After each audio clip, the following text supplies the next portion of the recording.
What is up everyone, it is Sacred Saiyan here, welcoming you to the 5th episode of the series, What If Sacred Saiyan Was in Dragon Ball? If you end up liking today's video, then please consider subscribing. It is free, and you can always unsubscribe later. There's a link in the description of the video to join my Discord server, and also to become a channel member if you want to support the channel. I have another channel where I post Star Wars What Ifs, and I posted the first video on my gaming channel as well, so if you want to check them out in the description of the video, then you can. And with all of that out of the way, let's get into the 5th episode of What If Sacred Saiyan Was in Dragon Ball? This video begins while Goku and I are in our space pods returning to Earth from Yardrat. After Goku and I use instant transmission to arrive on Earth, and we deal with Mecha Frieza and King Cold, both Goku and I sense a strange energy. It is very similar to, no, identical to, my own. I already know what this means. If there was no future Trunks here, and I sense an identical energy to my own, then it must mean that the future version of myself came to the past. So I tell Goku to catch the others up to speed with what we learnt from Yardrat, while I use instant transmission to teleport to the energy. I appear in front of my future self. I quickly realise the scars on my future counterpart's body, and I see that the left eye of my future self is hidden. I ask my future self what happened, and he explains everything. How even Super Saiyan Grade 4 wasn't enough to handle the androids. How he lost his eye. How all the Z fighters still died, but how his version of Gohan still remains alive, and doesn't die to the androids. I ask my future self if he has an idea on how I'm supposed to defeat my version of the androids. They are going to be even more powerful than his ones, and my future self nods. In order to defeat the androids, he tells me that I must achieve Super Saiyan 2. If 2 Super Saiyan Grade 4s could match one of the androids in power, then a Super Saiyan 2 should at least be able to match one android. Which means Goku will also need to unlock Super Saiyan 2, so Goku and I can take them on together.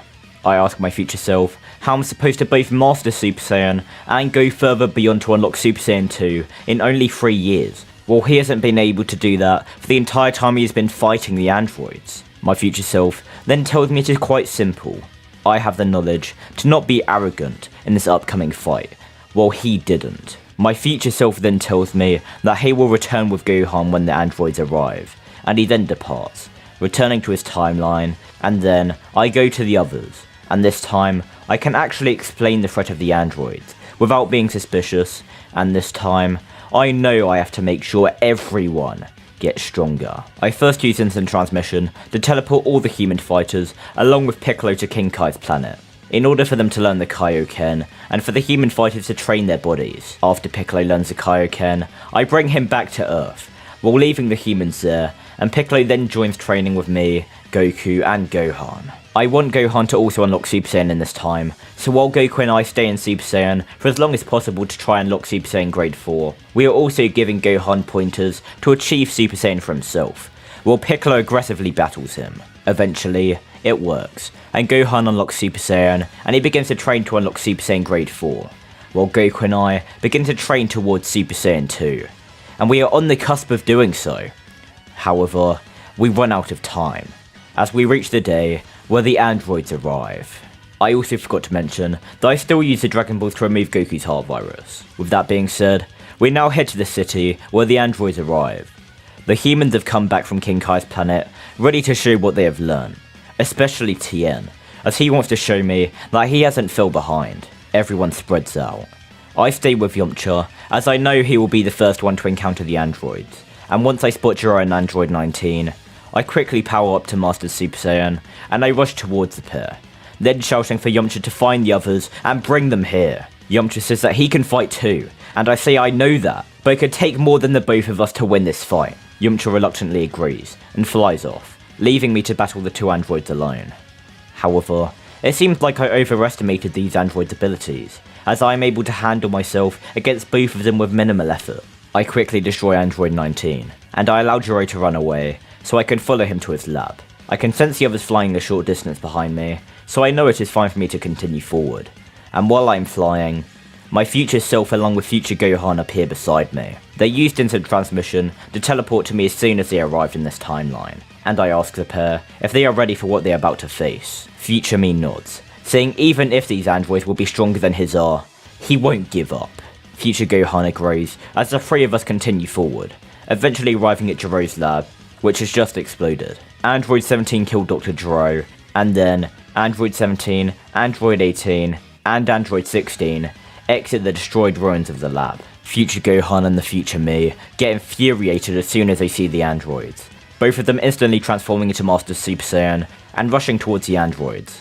Future Gohan then shouting that they killed his father and friends, but then Android 17 appears in front of him, saying he doesn't even know who he is, before slamming him into the ground. I know I have to get involved, so I transform into Master Super Saiyan and I join the fight.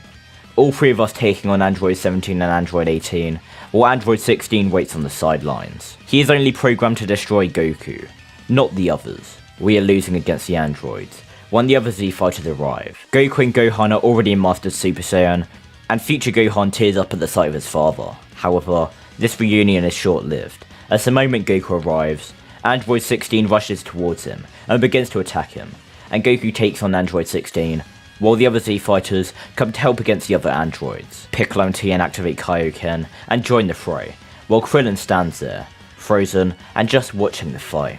Goku thought Android 16 would be a challenge, however Android 16 is only at the same strength as his canon self, because Jiro stopped working on him a long time ago, and Android 16 is no match for a Super Saiyan Grade 2, let alone a Super Saiyan Grade 4. So Goku destroys him with complete ease, and then joins the others to fight the androids. There are now 5 Mastered Super Saiyans, along with 2 Kaioken users fighting the androids, and Vegeta then also arrives, just to tip the scales even further. Vegeta may have not been training with the others, but don't think Vegeta has been slacking off. He has sensed how powerful the others were becoming, and he used that to drive himself further, and access Super Saiyan Grade 2. The androids are actually being overwhelmed, and they begin to panic. They didn't expect to have this much trouble. Everyone is putting their all into this fight. But then, my eyes instantly widen as I sense another presence. But before I can react, I hear the words, "Solar Flare!" and everyone is blinded. We all sense an incredible energy, and once our eyesight recovers, both my future self and I have a terrified expression on our face, as we are the only 2 people who know how bad this really is. We see the perfect jawline of the bio-android Perfect Cell. However, this cell is far more deadly than the one in canon. Not only did Cell absorb androids who are the levels of Super Saiyan 2 separately, but he also has my DNA. Cell smirks, glaring at me and my future self, as he says the simple phrase, "I know everything."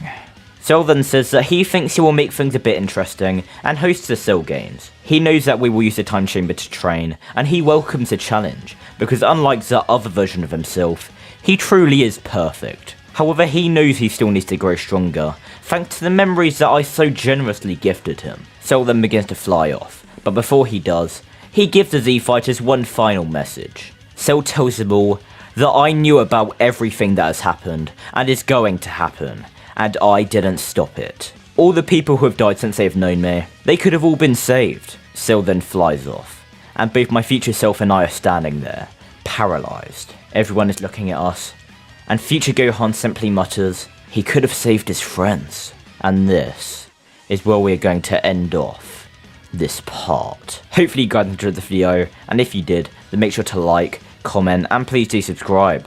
It is quick and easy to do. Also, I want to give a huge thank you to Mega EXO, Father Ku, Mystic Angel, Jonathan Way, Crimson Dragon 5401, Neo Whitcomb, and All Might for becoming channel members. If you want to be shouted out at the end of a video, and get other perks like the channel members here, then there is a link in the description down below to become a channel member. It greatly supports me, and it helps me immensely. With all of that out of the way, hope to see you all in the next episode of What If Sacred Saiyan was in Dragon Ball.